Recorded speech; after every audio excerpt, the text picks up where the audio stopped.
Hello friends, today in this video we are going to talk about how to block numbers on your iPhone 15 Pro. So let's get started. So first of all you need to go your dialer and then tap a and then choose a number or choose a contact which you want to block.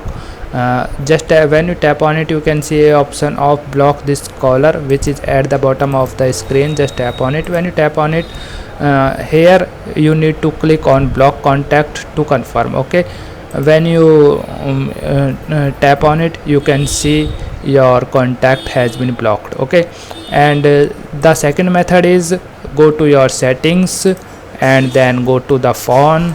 Here choose block contacts and select add new, and then tap on add new.